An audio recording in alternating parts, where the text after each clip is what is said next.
Student activism are actions carried out by students to effect political, environmental, economic, and social change, often on schools' curriculum and educational funding. In this process of causing change in their various institutions, some people lose their lives.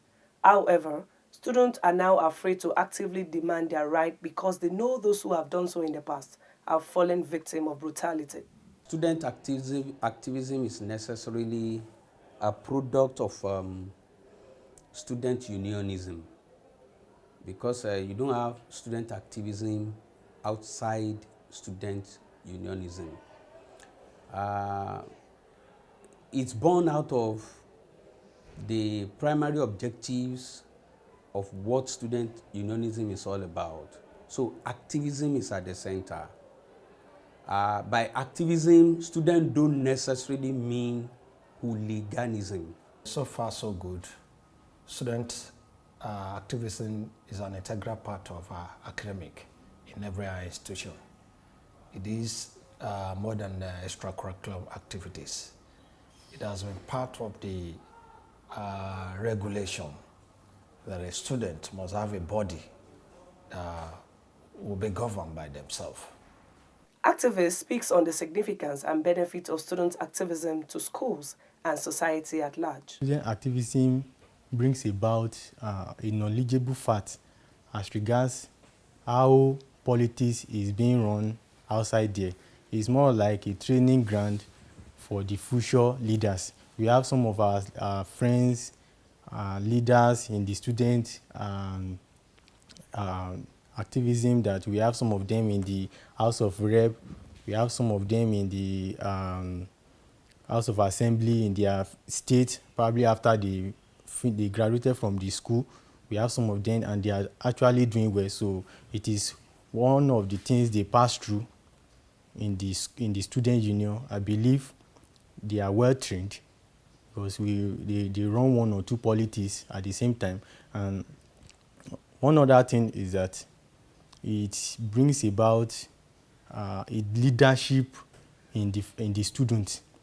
That is, probably you were able to have conversation, you have interaction with people, and you know that there is individual differences, that the way this person will react to you might be quite different from the way another person might react to you. They also spoke about oppression of activists in different schools across the country, stating that students who come out to represent others usually fall victim of nepotism and corruption among management. They also gave their advice to students and various institutions. In any war situation, truth is always the first casualty. This one will be telling you what he wants you to believe. The other side will also be telling you what he wants you to believe. None of them will tell you the truth. So that may probably be the situation, because I have had calls as a former president of Student Union to have found myself in such similar situation, but I was able to handle it with tact and diplomacy. When you are president of Student Union and you have a fiancé, and the headship of that institution, because he wanted to spite you and let you know that he's more powerful than you do, snatched, in quote, snatched your girlfriend, deflowered her, and arrogantly do it in such a way as to provoke you to go and do your worst. I would like to advise our crop of student leaders now that there is no point embarking on an ego voyage.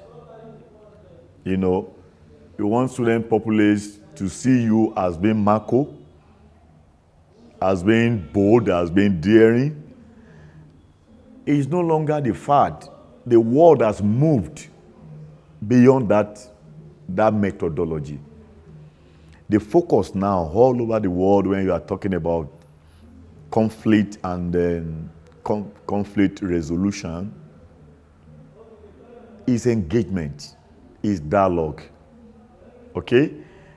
If I know that after our war, will say come back to the table to judge you. What is the basis